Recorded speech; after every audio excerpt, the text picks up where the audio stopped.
उसकी आंख से एक आंसू टूटकर रुखसार पर फिसला था। हरम अब तक खाल उधेड़ रहा था, ऐसे कि उसका गुलाबी सा गोश्त नजर आने लगा था। इसीलिए आप मुझे पूरी तरह से ब्लेम नहीं कर सकते। आप भी तो कितने अरसे घर से दूर रहे हैं भाई। क्या आप मेरी बात नहीं समझ सकते? मैं समझ गया हूं। उसके कहने पर सानिया फीका सा मुस्कुराई थी, फिर उसकी जानिब देखा। यही तो मसला है, आप समझ गए हैं लेकिन आप बस समझते ही हैं, आप महसूस नहीं कर पाते। उसका खाल को कुतरता हाथ साकत हो गया था। उसने भूरी आंखें सानिया की जानिब फेरी। जब भी तो कह रहा हूं समझ गया हूं, तुम इस बात को समझने के बजाय महसूस कर रही हो। जज्बात इंसान से हमेशा गलतियां करवाते हैं।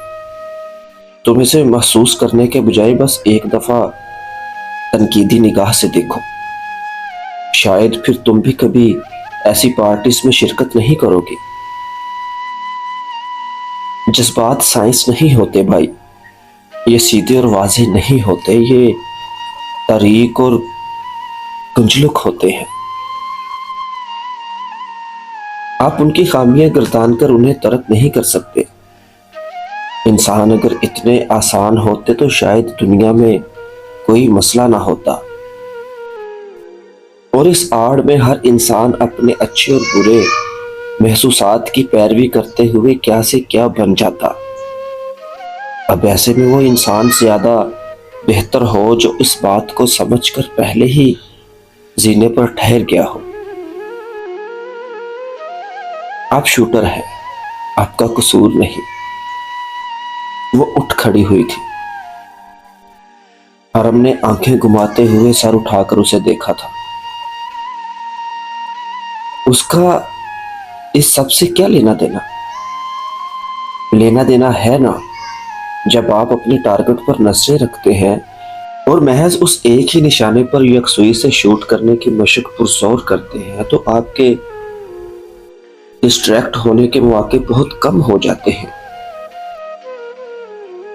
आपके पास की हर चीज धुंधला जाती है और अगर कुछ वाज़ेह रह जाता है तो वो होता है सामने झूलता टारगेट। ऐसे इंसानों की यकसुई बेहद अहम किरदार अदा करती है उनकी जिंदगी तरतीब देने में। अब चले, मुझे सोना है। उसने गाड़ी का दरवाजा खोला और फिर अंदर आ बैठी।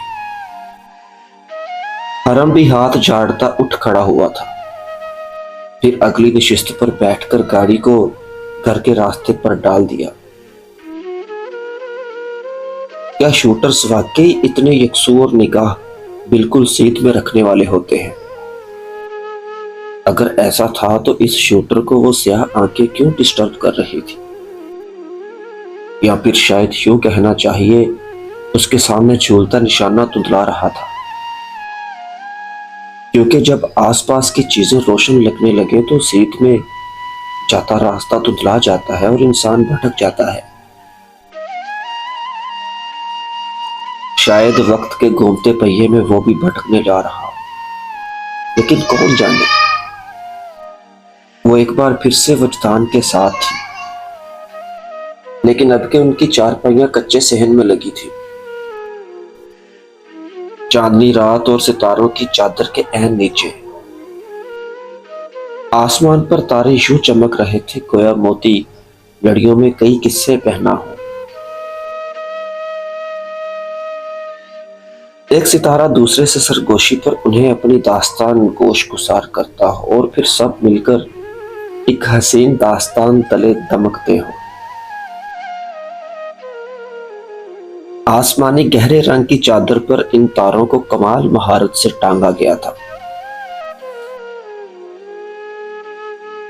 वो मुसव्वर की सहर ज़दा सी मुसव्वरी की अमली तस्वीर थे। आप इतनी जल्दी राजी कैसे हो गई फूफो? क्या मैं इतनी जल्दी राजी नहीं हो सकती वजी? नहीं। क्यों? क्योंकि आप कभी इतनी जल्दी हामी भरने वालों में से हरगिज़ भी नहीं है। वक्त आपके पास कोई रास्ता नहीं छोड़ता। वक्त हमारा गुलाम होता है फुफ्फो, हम उसके नहीं। वक्त हमारा कैसे गुलाम हो सकता है भला? हमारे अमाल वक्त की गर्दिशों में सफर करते हैं, फिर वो गर्दिशें हमारे अमाल के इवज बंध जाती है। हम उस वक्त को अपना गुलाम बना लेते हैं ताकि वो हमें हमारा बदला लौटा सके, हमें वो दे सके जो हमने उसे दिया है। उसकी बात पर नासरीन ने बहुत हैरान सी नजरें उसकी जानिब फेरी थी। तारों भरी रात तले हर जानिब से गोया सहर की त्रिस्माती फिजा तहलील होने लगी थी। जाने उस लड़के ने इतनी मुश्किल बातें कहां से सीख ली थी। मैं अपनी जिंदगी में आगे बढ़ना चाहती हूँ। मैं अपने बिस्तर के नीचे छुपे हर इस मॉन्स्टर से थक चुकी हूँ। शायद ये सब मेरे लिए बेहतरी की जमानत साबित हो। नासनीन ने चेहरा आसमान की जानिब फेर कर धीरे से कहा था। वजदान उसकी बात सुनकर तलखी से मुस्कुराया। उस तलखी में जाने क्यों गहरी उदासी बिखरने लगी थी। हम अपने बिस्तर तले हर इस मॉन्स्टर से डरना छोड़ देते हैं फुफो, जब हमें अदराक होता है कि वो मॉन्स्टर तो वहां थे ही नहीं, वो तो हम में थे, हमारे अंदर, हमारा अक्स, बल्कि हम ही। स्याह रात में बेशुमार सुनहरी सी तितलियां एक साथ झोंके की सूरत इस पर हमला आवर हो रही थी। नाज़नीन की आंखें एक बार फिर से अंधेरे में डूबने लगी। उसकी गर्दन पर एक बार फिर से वो लम्स सुलगने लगा था। उसने गैर इरादी तौर पर अपनी गर्दन हाथ से छुपाने की कोशिश की थी। मैं मॉन्स्टर नहीं बनना चाहती, कोई भी मॉन्स्टर नहीं बनना चाहता फुफ्फो। वजदान की आवाज बहुत हल्की थी। अब के उसने नाज़नीन की जानिब चेहरा फेरा था। फिर हम वो क्यों बन जाते हैं? क्योंकि हम जख्मी होते हैं। वो यकदम अपने बिस्तर पर उठ बैठी थी। उसे सांस लेने में दुश्वारी सी होने लगी थी। एक पल को उसने खौफसदा निगाहों से वजदान का चेहरा देखा था और बस एक लम्हे के लिए वो उसे वजदान नहीं लगा था। बस एक लम्हे के लिए वो उसे अजीब सा लगा था। प्लीज वजदान, आप मुझसे वादा करें कि आप अब किसी भी हादसे का जिम्मेदार खुद को नहीं ठहराएंगी। वजदान ने बहुत मान से ये वादा नाज़नीन से मांगा था। वो उसे चंद पल चुपचाप निगाहों से देखने लगी। उसे समझ नहीं आया कि वजदान को क्या जवाब देना चाहिए। आप मुझसे वादा करें कि अब आप खुश रहेंगी, अब आप अपने बारे में भी सोचेंगी और आप अब मजीद किसी भी तकलीफ पर खुद को टॉर्चर नहीं करेंगी फुफ्फो।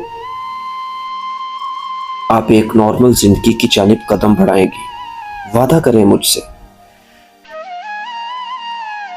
वो अब उसकी चारपाई के ऐन सामने पंजों के बल आ बैठा था। अपने दोनों हाथ उसके सामने फैलाए ताकि वो इससे वादा ले सके। नाज़नीन ने उसके हाथों को देखा, फिर उसे, और फिर वो आहिस्ता से मुस्कुरा दी। सुनहरी तितलियां पलट गईं। हवाओं की स्याही का रुख बदल गया। वजदान था। वजदान उसके पास था। उसने गीली आंखें लिए अपने दोनों हाथ उसके हाथों में थमाए और फिर सारी इस बात में हिलाकर दिल से मुस्कुराते हुए वो अब बहुत हल्का फुल्का महसूस कर रही थी, बहुत पुरसुकून सा। उस रात उसे बहुत अच्छी नींद आई।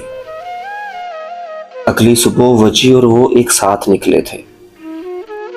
वो जल्दी जल्दी चाय हलक में अंडेलती अम्मी की